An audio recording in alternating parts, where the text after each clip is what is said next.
So I had with me today, again, like I said, my special guest, Rolonda Rochelle. And this is a special episode tonight because a couple of things are going on here. First of all, Rolonda and I both share September as our birthday month. Mm-hmm. I was born on September 4th. And I am the 5th. Yes. Oh, so you got Beyonce's birthday. Yes, honey. Okay. Right. Girl, she tries to pull me in every year to celebrate with her, but I said, Beyonce ain't got time for that. You got too much going on. Yeah, I got too much going on. Yeah, she got her money. So anyway, I'm just honored to have you here today. Thank this you. is really It's special. a pleasure to be here. It's a pleasure. Thank you. And I wanted to also let you know that I really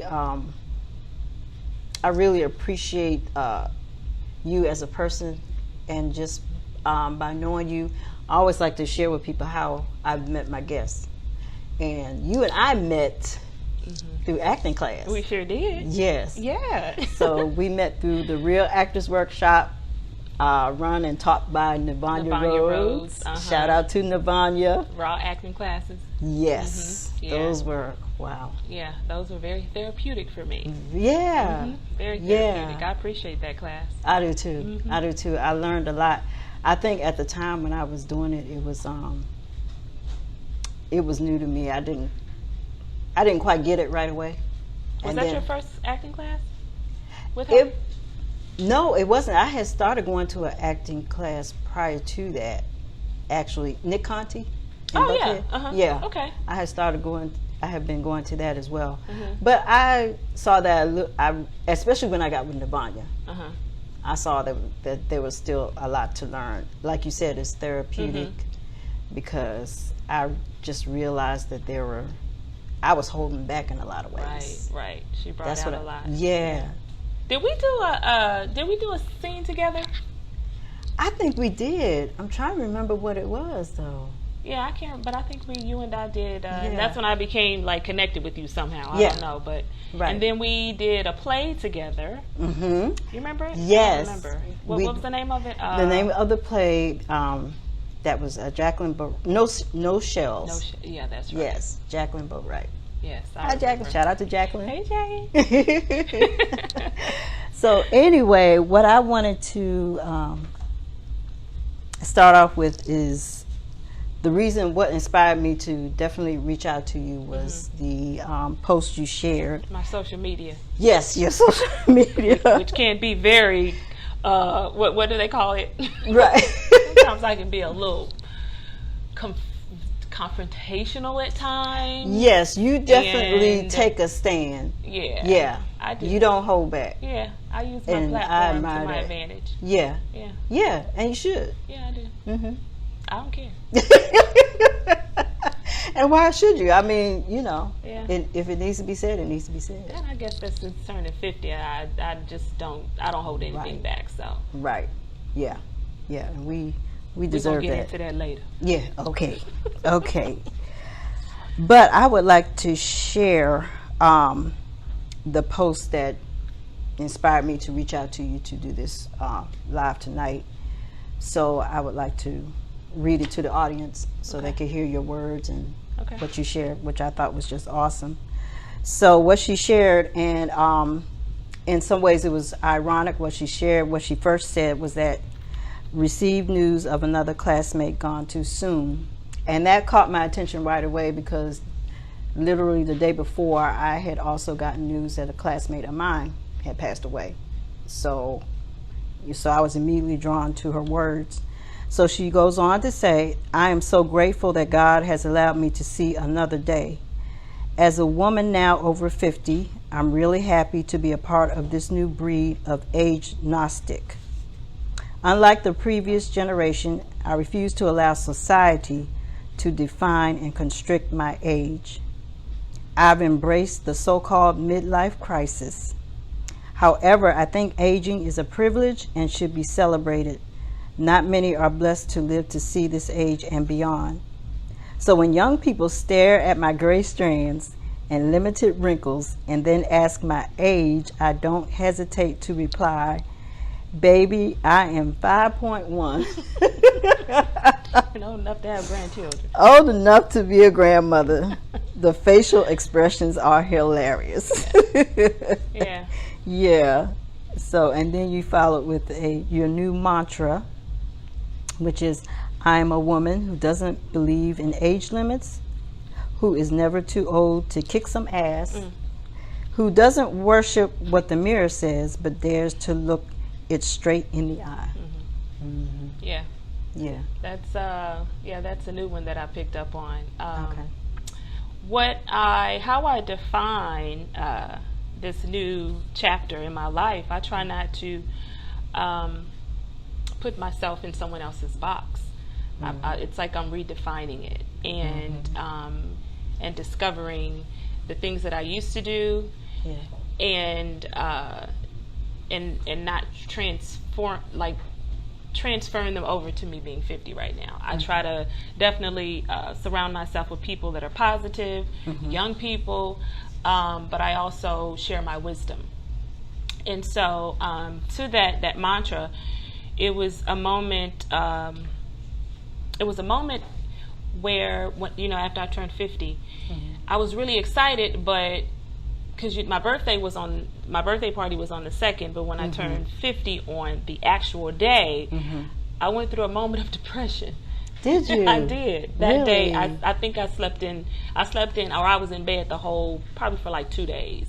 Wow. Just doing some self-inventory, evaluation, things that I could have done differently, things that I have control over. And I just decided, well, if I don't live now, I may as well just die. Right. And hearing, classmates and friends not really taking advantage of turning a certain age, it just, I just said, I can't live like that. Right. And I just made the choice. Hell, I don't care what people think. I don't care what people say. I'm just going to live out loud. Right. So those words, I say them to myself every morning. So, yeah. Yeah. I get it. I get it. Because I say, that's the thing I say as far as, because you know what? I kind of went through that also when I turned 50. When did you turn 50? I turned 50. My niece. Okay, everybody. Also, I have my 3 nieces here who are in their early 20s, and they're all here in the audience watching us. So my niece is over here telling me how long ago it was when I turned 50. When did you turn? Yeah, so I turned 54 years ago. So I just turned 54. So I kind of went through that depression too. I guess because I thought by that point that there were certain things I would have had accomplished by 50. And I was looking at 50, I'm like, okay, I'm not where I want to be. Right. So, but I got past it. I was like, okay, I can't beat myself down. I got to keep moving. I can't like you said, I can't let this thing of turning 50 define me. And society. Yeah. Because society defines 20s, 30s, and 40s, and 50s, and 60s. And as I said before, once you turn 50, we've been taught that that's it. If you haven't done what you wanted to do, then that's pretty much it. You dress a certain way. You can't have fun. Right. You can't enjoy. You have to be this old person dressed a certain kind of way. I refuse to. Yeah. Because that's just not who I am. So I just decided that, if I don't live this life and take advantage of what God has given me, then I may as well just die. And I'm not doing that. Yeah. So that's good. I love it. And it was like once I made that decision, it was like things really started happening. I started I actually found my purpose. You did? At that point, yeah. And it was like, okay, finally. See, I haven't found my purpose yet. I haven't found it. When the question was brought to me, well, how do you define Rolonda? Or how do you define Ro? Yeah. And I was stuck on that question because I didn't want to be defined by someone else's definition. And Devanya, I don't know if you remember this, but or maybe it was her or somebody else, I don't know, but it was an acting class. They told us to write out, who are you? And I couldn't answer that question because it gave me, I just felt uncomfortable because I didn't know who I was. And I turned that question around as if I'm about to define you. How do I define Rhonda? But I wrote on there, how do I define Rolonda? So I took myself out of that moment and looked at that word Rolonda on paper as if she was another person. So it was like an out-of-body experience. And I just started writing. Oh, she's this. I'm not, I don't like to define myself. Okay, I'm a mother. I think at that time I was a wife. I was an entrepreneur. Those are just titles. I needed to get down to who is Rolonda. She's fun. She's crazy. She loves to dance. I started writing all that down, and then I started to find, oh, okay, I'm multifaceted, so I can't say, okay, I'm just this one person. I believe God bless some of us, I don't know about all, but with a lot of gifts and talents, and I was on that road to discovery. Let me home in on what all my gifts and talents are. Right. Because if I don't, it would be an injustice to God for me being here. So I just went on this path and just started doing things that was just totally out of the ordinary, the things that I couldn't do when I was a kid, because I was brought up in an extremely strict home. So I just started just doing things, just having fun, hanging out with my mentees and, zip lining and skating and bike riding and all that. And I just went on this path of discovery, and I was like, hell, I like me. I really do like me. I'm really not that bad. Yeah, right. So yeah, I just started writing on paper, like, this is who this person is, and I like her, and I'm gonna have fun with her. So that's why I am at 51 actually. Yeah. Keep forgetting, girl. Right, you say like 50 no more. Right. I know, and it happens fast too. Because I'm like, 12 months just go by so quick. It does. Yeah. It does. Because I'm like, wait a minute, 54. It was like it was just yesterday. I was celebrating turning 50. Right. Yeah. So, wow. Yeah. I mean, yeah, it's a process, and that's what it was for me. I just started on that journey of just doing things that I like and I enjoyed. And one thing led to another till I got to the place where my passion led to my purpose. So I went to Bible study on Tuesday. And his name is Ross. Dennis Ross. I don't know if you know him, but he does Bible study at the Gathering Spot. And he nailed it for me because he said, okay, our gifts and our talents are, they lead you to your purpose. Your passions lead you to your purpose. And your talents and your gifts, they're like marketing. It's like marketing for your passion. And it made me feel okay because I was like, okay, well, I'm discovering all my gifts and my talents, so eventually, I'm gonna get to that passion. You're right. So I think I'm this close. Okay. I think I'm really, really close. Okay. So I'll let you in on once the camera's off where we are with that. Okay. Okay. Good. That's good. So, what's the journey? Was there a point, I guess, like you said, when you turned 50, you kind of went through a depression, but the question, has that always been the question for you? What is my purpose? When is it going to happen? Or is it too late? Yeah, that has always been an issue with me discovering that. And of course it stemmed from my childhood. Everything stems from your childhood. But yeah, it took me a long time to find that, to get on that path, especially after my divorce. Because I always felt like you probably know this, if you don't know where you're going, you're going to get on someone else's path and assist them with becoming successful. And I was always that person to help someone else become successful.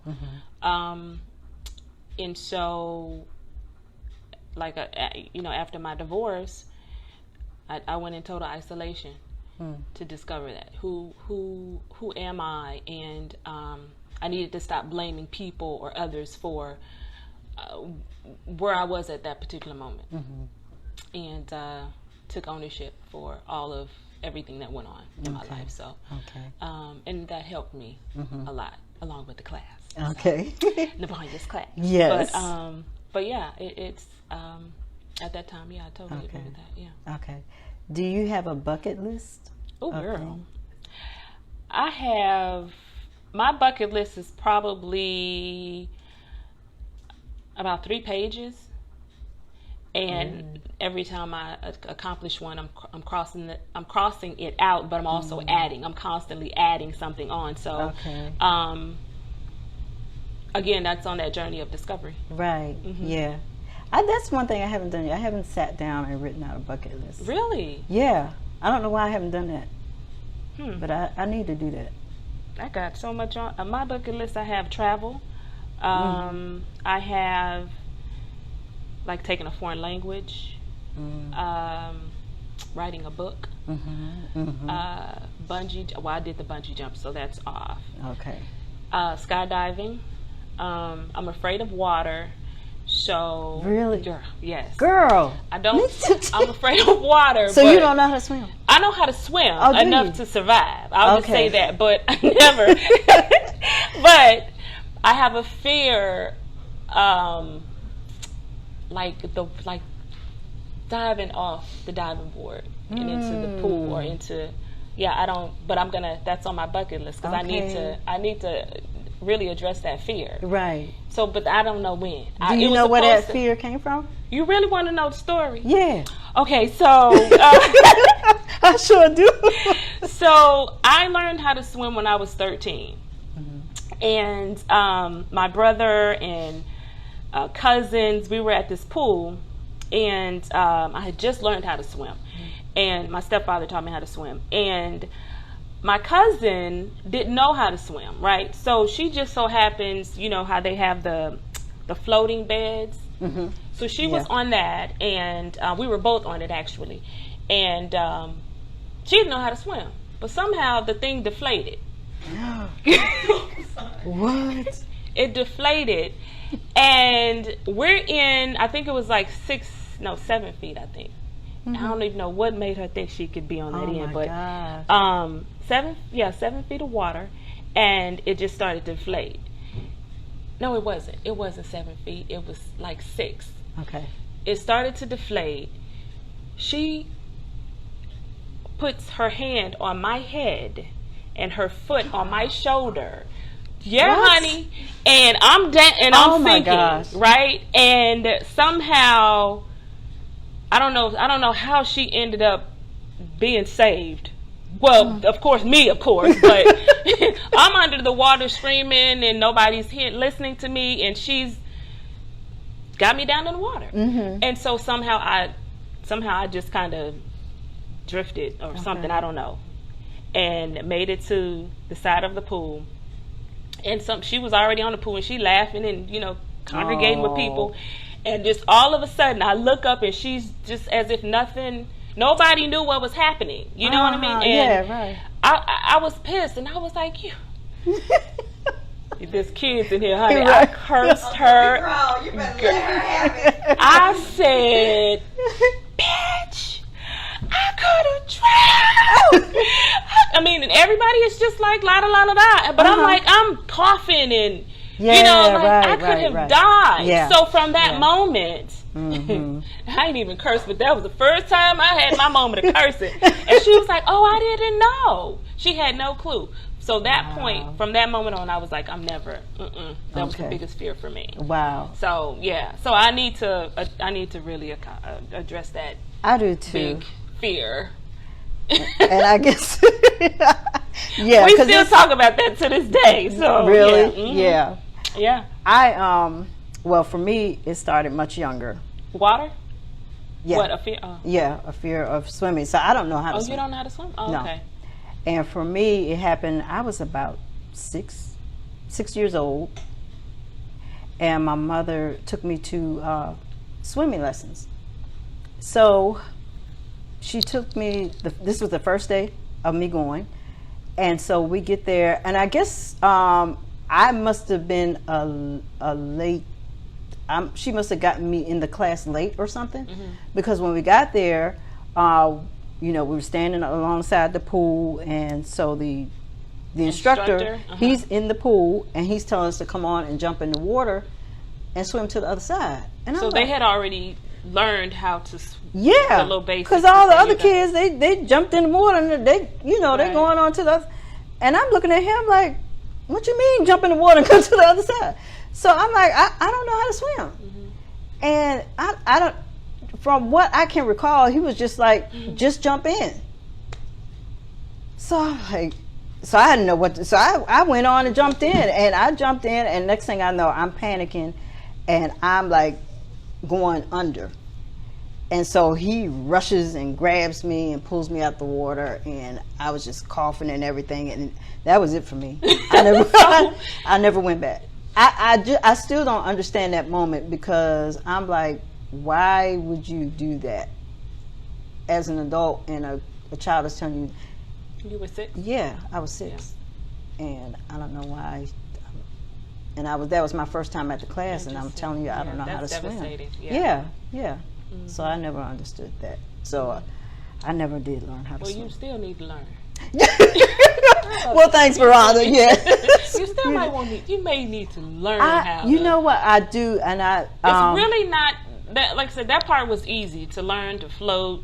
I remember a friend of mine who had a son who didn't know how to swim. He just threw him in the pool. He just threw him, and eventually he figured it out. I mean, this is survivor mode. I don't know. I think it was to teach him when you are in those type of. It was bigger than that, but figure it out. You'll learn. Yeah. And but he did finally teach him the basics. But yeah, he just threw him in the water, and he was just like, "Go, boy." Yeah. Okay. Yeah. I can't have nobody just throwing me in the water. But yeah, well, actually, my best friend, she started taking swimming lessons last year, because she never learned how to swim either. So, and she was telling me, she was like, rah, you got to do it. It's just you got to learn how to swim. You'll learn so much about yourself. Yeah. So that's on your bucket list. Yeah. So I guess that's on my bucket list. Wow. So I know that you in the past had done body fitness competitions? Oh, I did a figure competition. Yeah. So how was that? So yeah, it's in the division of bodybuilding. Okay. I don't like that word because the whole muscle and steroids is what comes to mind. But I made that decision before was I 39? I think I was turning 40. So I made a promise to myself, every 5 years I was going to compete to just stay fit. So at 39, going into 40, I didn't like, how my body was transitioning. And I decided to hire a trainer. And my goal was, okay, well, if I'm going to pay this man, I may as well do something and make it worth it, make it worth my while. So I said, well, you know what, I'm going to try to see what my body looks like if I, get on stage. And that was probably the best decision I have ever made in my life.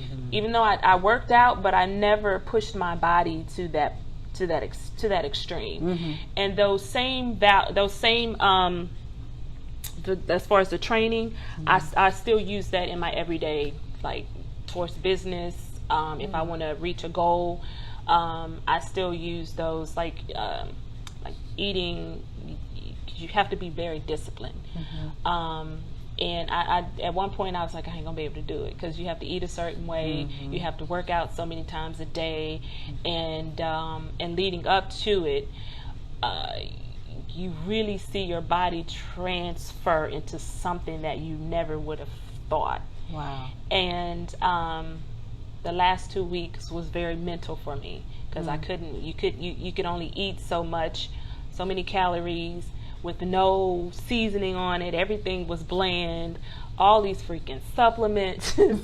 I think when I had to drink a gallon of water every day. So when you are detoxing your bad habits, the way you've been, been conditioned to eat, and you eat totally clean, your body goes into kind of like a shock.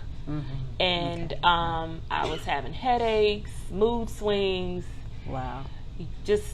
It was definitely hard on my body, but I look good in that swimsuit. I look good. Yeah, I remember seeing some of the pictures. I looked good on stage. I didn't win, but it was good to know that I could do it. And like I said, every 5 years, just so I can stay in shape.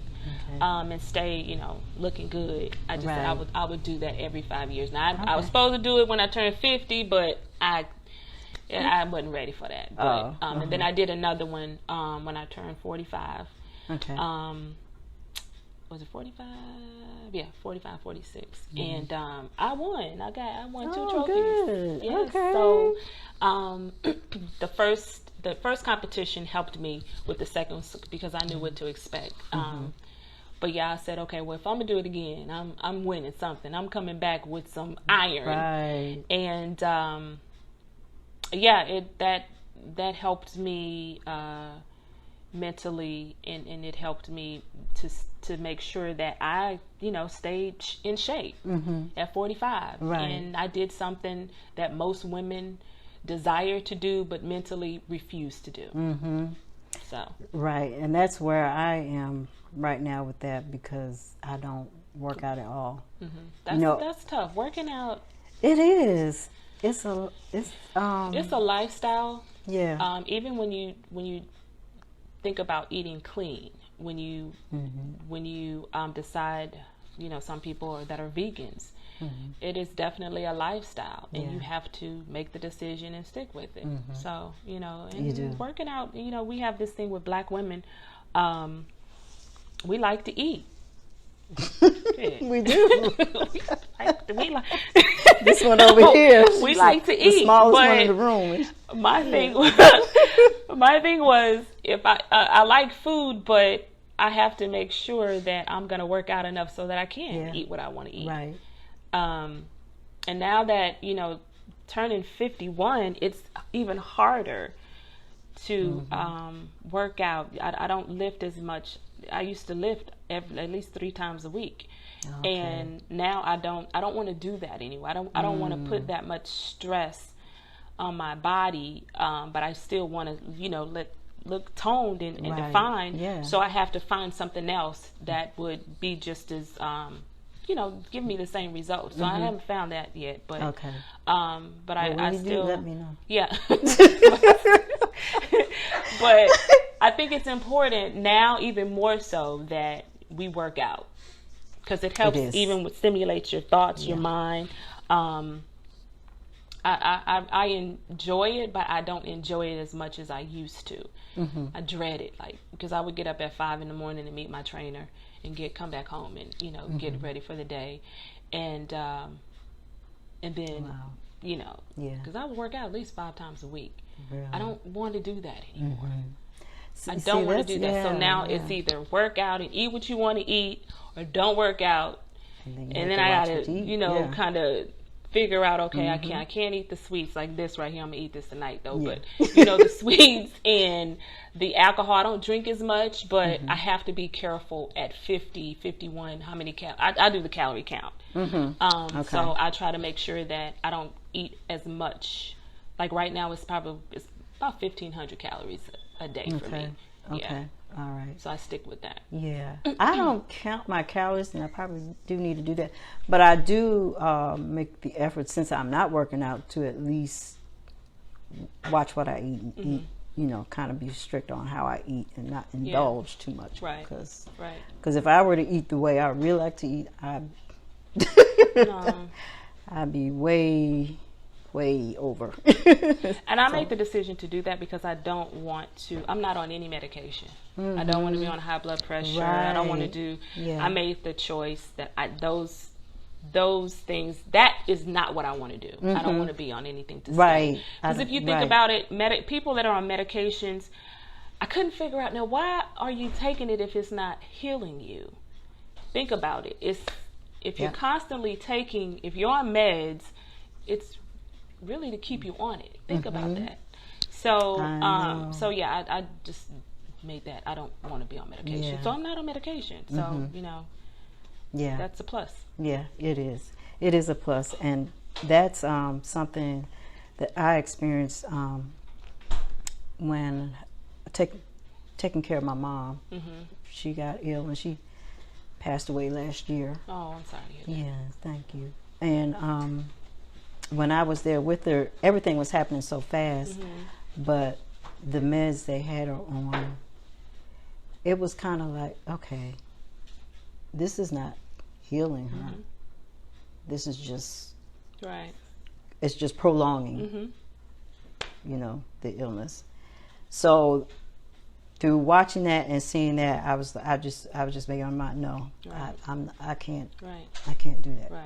Right. I can't do that. I refuse to do that. So, and it's just hard to watch, to see that, and then the doctors they don't tell you everything, because she had hospice care coming to see her from time to time. But I think my mom told them not to say anything to you. Yeah. Wow. Yeah. I believe that now, because I feel that the hospice nurse that I used to talk to and communicate with when she would come to see my mom, she would there was just, I knew by the way she was talking to me that she knew something, but that she wasn't allowed to say it. Oh, okay. Yeah. I got you. Yeah. Okay. So anyway, so I kind of just afterwards, hindsight, after everything happened, I put two and two together and figured it out. Yeah. Okay. But the health thing is major. Yeah. It's major. And everything starts with the mind. If you really think about it, I know a lot of people, when they go, whatever they're going through, they seek answers from everywhere else. But the reality is all answers starts with you. So again, when I said after my divorce, I had to figure out how come things aren't working out? And I need to find out, okay, where am I contributing? How did I contribute to that? And I do that with just about everything. When things don't work out, okay, how could I have done that differently, or how did I contribute to that? Even with my health, with me making the decision, okay, with 50, I'm gonna do it a different way. I'm gonna create I'm gonna create something different. And while on that path, not realizing, just doing it effortlessly and not looking for any praise, not looking for any accolades, I noticed that I was making a difference in someone else's life. You don't know who's watching you. You don't know who you're inspiring. So just living unapologetically, and people are watching you, that made me think, wait a second now, I must be on the right path. Not that I'm looking for validation or approval, but if I can inspire a young lady or another woman, because I'm pro woman. All day long. You know that if you follow me. If I can inspire one woman and change her life and make a difference, then that's my purpose. Exactly. That's it. That's my purpose. Because I think I briefly shared with you when I reached out to you that you inspired me as far as embracing my gray. Yeah. I get that a lot. Yeah. I let my gray. Okay, so here's a story. Here's a backstory with the gray hair ladies. So, You got three? You got three strands? Okay. I get more compliments from the young people about my gray hair. But okay, so I started going natural in 2003. I cut off all my hair. Really? It was my hair was really long. It was so pretty, and I was dyeing it like the blonde. It was so pretty. I gotta show you pictures. Okay. And I first of all, I got so tired of keeping that. The upkeep was crazy, and I was paying out the butt, right, to get the perm, get the color. It was ridiculous. Yeah. And and then of course the whole cancer and fibroid thing just really was like, oh no, I'm not doing this anymore. So so I cut off all my hair, and it was so cute. I had a cute little curly fro. Yeah. And but my husband was like, what in the hell are you going through? I was like, what? He didn't like me because he was like, you look like a man. You look like a boy. What? Yeah. So that's a whole nother issue. But anyway, but it was a purpose for that. And you know, when women cut their hair, it's like, okay, get ready. We getting ready to do something. Right. You know. Yep. So, and then when it grew back, I started coloring it again. And because I was like, okay, this gray hair, it started coming out more than, you know, than I had expected. And I was like, no, I can't have this. I'm too young for this. I'm not ready for it. So about, I want to say like maybe 8 years ago, I decided to just, I'm over it. I'm done. My beautician was the one who was like, girl, just stop. You still got a youthful looking face. Right. Just stop it. You don't have to do it. And so I embraced it. And then it was frustrating because I couldn't it was so wild. It just wouldn't lay down. Yeah. You know, you couldn't get the edges to quite lay down the way you wanted it to. That's how when I put it up in the it's all like, this just be crunchy. So I was trying all sorts of products, and then I found one, I can't think of the name of it, but it was yellow. But the gray was turning yellow. See, so I wanted it was just, I wanted the silver or I wanted the white look. Yeah. But it would turn yellow. And even with me pressing it out, it was turning yellow. So I eventually was like, okay, it's just going to have to be nappy edges. I'm just going to have to embrace the nappy edges. Right. And so anyway, long story short, I found something that helped lay it down. Because the more you press out the hair, the natural hair, it'll start transitioning to as if you got a perm. Like I have no perm. Right. So so I just was like, hey, okay. I just kind of like made it this what do you call it? I did customize myself in a way. Okay, if I'm gonna wear gray hair, then I gotta have the body. And I gotta have the face. Yes, right. There you go. You know, anyway, so you just own. But that was my whole thing. Okay, if I'm gonna wear this gray, I gotta be fly with it. So exactly. So that was my transitioning. Okay, well, if I'm gonna do it, let's do it right. And I've been on it. Yeah, you've been doing it right. And, for real. And so I don't know if you follow Fly Ageless. Yeah. I just started following them. So they started posting some of my pictures on their social media. And when they posted that picture, my 50th birthday picture, I gained, I know, about 100 followers just on that picture alone. Yeah. Because no one could believe, wow, she's 50 and she looks like this, and she's got gray hair. And I started getting women inboxing me like, okay, I'm gonna do it. So how did you start? And I kind of, again, gave my testimony, and I was like, hell, the hell with it, go with it. Right. And it influenced a lot of women and men to just embrace the gray. Okay. So so it was a good moment for me. Like, I'm famous with this gray hair. That's awesome. Yeah. So what age were you when you actually started turning gray? When I started seeing gray, I've always had it, but not like she said, 3 little pieces here and there. But I can't recall exactly when it was just like, okay, this is really a lot. Right. Yeah. And then I have an aunt.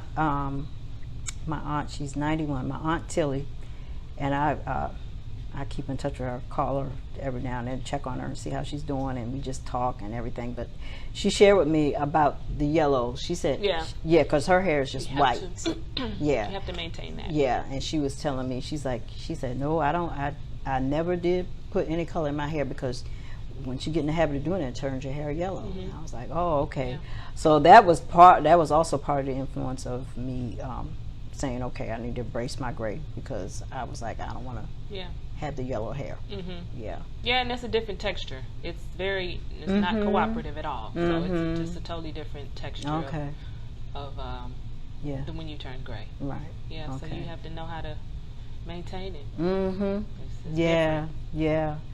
So, and then I'm learning about. You got to tell me what it is that you use, because, like, when I pull my hair, I love to, because my hair is getting so big now. So It's so pretty. thank you. It's so pretty. See, like I said, mine don't look like that.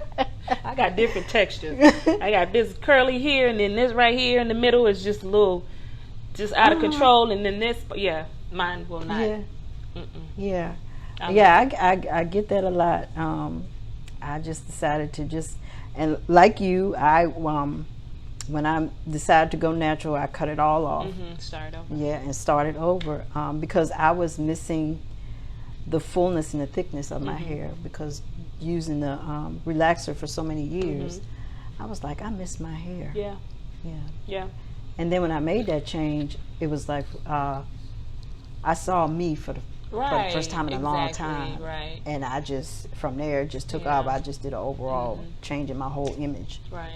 And that's how everything kind of came about for me, with me starting the brand Rah Style Appeal, and just having a passion for. I think it comes naturally, because my father was very stylish, and his mother, my grandmother, she was the same way. So, and I think I just started embracing it, and it's funny. The older I get, more mature I get, it's like the more creative I get with it. Yeah. Same here. My style is, again, that's a part of the mindset of being youthful thinking. When I turned 40, I was like, dang, am I supposed to be dressing a certain kind of way? Right. What, I can't wear the short shorts, or I can't wear this, or am I supposed to wear this? But at 40, like I said, I didn't come into my own. But my style has always been somewhat eclectic, but yes, classic. I don't know if you know, but I had a consignment store. I did. So yeah, I had a consignment store and an upscale consignment store, because there's a difference. Right. So I would incorporate vintage with higher end items, along with, I'll probably pick up a scarf from Target. But my style has always been just effortless. I can't like that. The earrings, I can't. I just don't even know how to put that together. I really don't. So basic, simple, effortless has always been, my go-to. But now that I'm over 50, I sense a little change in something. I don't know. I may transition into something, but I'm still trying to figure that out. Okay. I follow quite a few bloggers. One of them just passed away, as you know. And I still go to her page and look at some of her styles. She was phenomenal. And she was awesome. But there's a couple other ladies that I follow that are in my age bracket that just decided not to allow society to define it. I love their style. Right. So yeah, girls, I'll put on a pair of shorts, and just as you can see, and and that's just my style. I feel comfortable in it, and I think I can carry it. Right. And that's the key. If you can carry it, wear it. Yeah. If you can get away with it and do it, because that's fashion. Fashion is expressing who you are. Exactly. So exactly. And I have taken total ownership of it. I do know. Just like when I went to Beyonce, I had on a badass hat. It was vintage. Yes, it was. It was dope. Now when I go to church, that's a whole nother thing, So it's about a place and time for everything. So, but yeah, most of I collect vintage hats, vintage handbags. When I carry my vintage handbags, I probably get more compliments than my Louis. So I collect vintage scarves. And a few like the clip-on, bedazzled earrings. I'll do that. But then I will still one of my favorite stores is J. Crew. I love their staples, their blazers. I'll I'm quick to throw on a pair of jeans and a white beater and some a blazer and a scarf and some loafers, and it's just simplicity for me. Yeah. But I'm getting ready to change that. Okay. So I don't know. We'll figure that out. But yeah, less is more for me when it comes to style. Yeah, Fashion. that's good. So what do you see the change being for you? I like. I don't care much for trendy because I purchase things that I know that's going to last 10, 20 years from now. I still have a blazer, an Anne Klein blazer, honey, and a Ralph Lauren blazer that's 30 years, about 30 years old, but I can put it on, you will never know. Right. So, but I'm looking for a little twist. So I'll incorporate something trendy with a little edge. Right. I used to be able to wear heels, but that's a little. But I may incorporate heels again. But if they're comfortable. Yeah. So yeah, I may with boots and that kind of thing. So I'm still trying to work on that. Yeah, that's good. And I may cut my hair. I'm a ponytail. Okay. That's my signature. I know, right? My hair in a bun or a ponytail, but I may cut my hair. I'm still trying to decide on that. Okay. Yeah. So watch out. Stay tuned. So, and you mentioned vintage. And that's something I have to do more of is the vintage, because I really love the vintage fashion and styles. And there's a lady I follow on Instagram, Mimi Irvin? But she knows how to take vintage and put it together and just you gotta mix it up. Definitely have an eye for it, and you do, and make it look modern instead of. And she in the time warp right. Yeah. So you gotta know how to make that work. Yeah, you do. So there was one thing. You got one more for me? I do. So I want to say, well, there's another thing you shared on your social media, just maybe it was yesterday or the day before, where it says that they say you can be anything you want, so I became myself. Oh, myself, yeah. Yeah. What was that like for you? Was it, I know like you mentioned earlier how things stem from your childhood, and when did that inspiration or that motivation to realize, hey, I need to become myself? When people started calling me asking for advice. When I realized my the way that I process life, and I have I see life through a different lens than I don't want to say the average person, but I guess you could say the average person. Yeah, I know what you mean. I don't see problems as problems. I see when a problem comes, it's like, okay, what is the solution to that? Yeah. And of course, life gave me wisdom, and I went through some tragic things as a child, which I don't harp on it. And just life, I just process things differently. And growing up, I didn't have a voice. Growing up, it was like kids should be seen and not heard. Right. So if you had an opinion about something, you just shut up, don't say nothing, or go in there and sit down. You can't be in a room with grown folks while you're talking, all that kind of stuff. So it was like, when I got older, I did it differently. So I just, especially when it comes to raising children and having mentors, me being a mentor and having mentees, I value that, because if I know then what I know now, things would probably be so would be different. But I like where I am right now. I said, I like how I learn. I like how I mess up.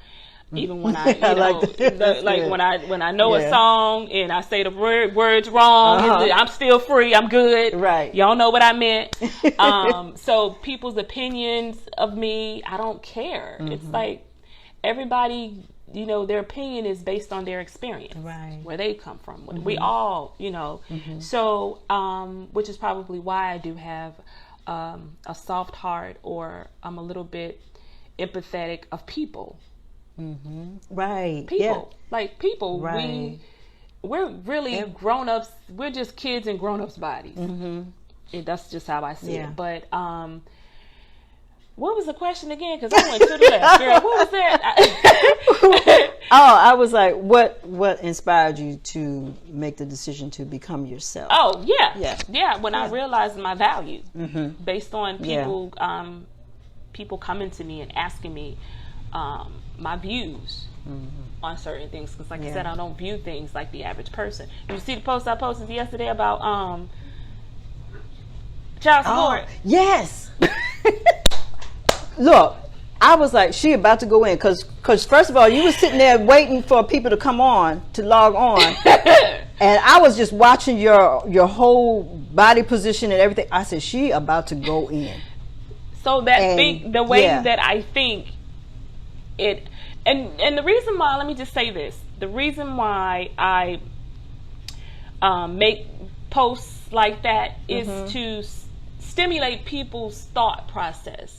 Think differently, because my stuff, as you can see, some of my posts would be like, do some different shit, think different. You know what I mean? Like the way we've been taught conditionally, from the child, like, no, don't do that. No, you can't sit there. You ain't hungry. No, you just ate. Like, but he hungry. The kid is hungry. So you're actually allowing children to not be in tune with their emotions. If you say, that's not how you feel, really, that's not how you feel. You're really not hungry, but I am hungry, but you're really not. So we're teaching kids from the time that they're babies to lie and to deny who they are. Yeah. If that makes sense. Yeah. I get it. So that was hard for me growing up. Like, do I really feel like like I tell people, I ain't never been in love. I don't think I was ever in love. I don't know what that feels like. But I realized, well, you ain't never been in love because you've never loved yourself. And what does that feel like? Right. Now I know. Right. Yeah. I don't take no shit from nobody. Right. So now that I know what I like and what I don't like, and I'm very vocal about it, I'm okay with that. Now either you're gonna come my way or you're gonna go your way. So again, it took me a while to finally get that, and that I know my worth and I know my value now. That's good. That's good. And that's what I teach my I have 3 mentees, and the young lady who called me yesterday and was like, I don't know, the pregnancy thing. I needed for her to shift and not take on her mother or her aunt's way of thinking. Don't think for yourself. If it doesn't feel right, then don't do it. Right. But if you're calling me and you're asking me, I like that because you're open to receiving. So to say, I don't know if I want my baby's daddy to be a part of, because you're afraid if he's going to be in and out of his life. Well, hell, let him be in and out. That's his child. So that's my way of thinking. Yeah. Somebody else would be like, he don't pay no child support. He can't see his baby. Well, that's the problem right now. We got issues. Right. We got problems. Yeah. And if we continue to have the problem, maybe we need to do it differently. Why don't we do the opposite of what we've been taught? And let's see how that works. Maybe we'll get a different result. And that's how I look at life. If we've been taught this way, ain't shit worked out right now? We still going left, and we ain't getting no results. Let's try it this way and see what happens. Just like I don't make New Year's resolution. Yeah, I don't make because greens and peas and all of that. Well, I've been eating them and ain't nothing happening. So I ain't gonna eat the peas and the greens. How about let's just see what happens when I don't eat the peas and the greens? Right.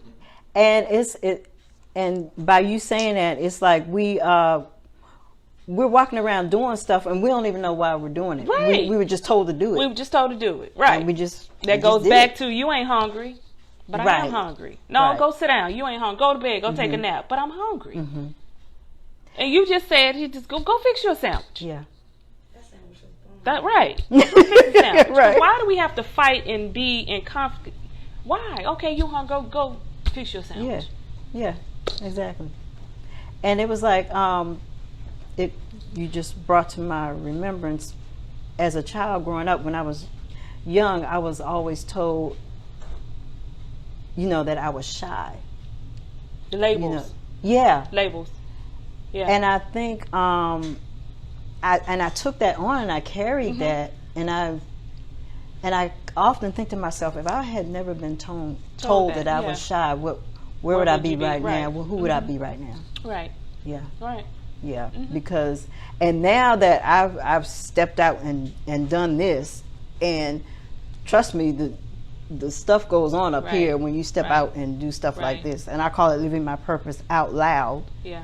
Because I'm putting myself out here, and I had to make the decision in my mind, in my head. It was like, okay, I got to be free. I just can't be concerned about what people think, what people saying, or how many it's likes. Brain noise. It's brain. I call it brain noise. It is. It's That's verbal what I call vomit. It too. It's noisy. It's verbal vomit when you hear it from someone else. Yeah. When you hear, because again, they're putting you in their box. Yeah.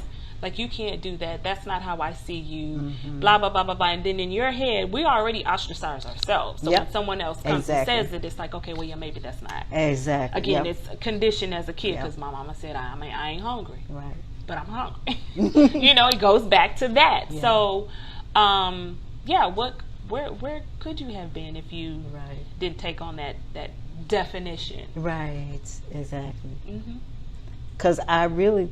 I'm like, now I'm like, oh, I'm not that, and because I'm doing this, and I'm like, I guess I'm just at that place where it's like, I don't like to be put in a box, and I want to exhaust life. I want to live it to the fullest, and I believe that there's always something new that we can learn and discover about ourselves, even until we take our last breath. It never runs out. Right. It never runs out. So, yeah, I get it. True. So true. Yeah. You have to be able to think differently and not think. I always tell the girls, don't take someone else's definition and make it your own. Right. Find you. Yeah. It's sad when people say, well, I don't know myself. Hell, I get it too. I ain't know myself either. But once I decided, well, I'm fine myself. What you finding yourself for? You see you every day. Right. And I think, I think that's the thing. You're finding yourself, but you see yourself every day. What you looking for? The answer is within you. That's what I was about to say. That's the deception, is that we think the answer is outside of ourselves. And really what it is that we need to stop all the noise that's going up here and listen to that still small voice that's already there, telling us what we already are, but we just gotta silence all the noise and we can hear it. Well, that goes back to what I was telling you about who is Rolonda. I had to write that down and take myself, go back to the things that I enjoy doing. Yeah. And exactly. Really this is who you are. Right. Nobody else can tell you. Now, they can base a decision on their own opinion, but no one can define you. You define you. I'm multifaceted. Like I said, I got a whole lot to offer, and I'm exploring every last one of it until the day I die. Yes. That's living. Me too. That's life. That's it. I'm That's living life out loud. Yeah. And I'm having fun. Yeah. I love it. I love it. Me too. So y'all need to get over all the stuff that you hear about everything we've been talking about, and about the limits and the limitations we put on ourselves because of our age. Life is limitless. It does not stop. There's never a time or place where life just ends. Yeah. It never, there's always new levels that we can reach. And my advice, are we about to end? Yeah. Okay. So my advice is, if you don't know what your purpose is, or you don't know why you're even here, remove yourself from your environment. That's number one. And write your thoughts on paper and look at it from, like I said, who is Rhonda? Who is Rolonda? Who is Tim? Who is Curtis? And you'll have a better perspective or perception of who you are. And just get out of your regular element of the people around you, because again, I'm not the crab in the barrel syndrome. I hate that. Right. I can't function in that type of an environment. I can't either. If I'm not adding value when I come in the space, I want people to look at me like, I like being around her because she doesn't bring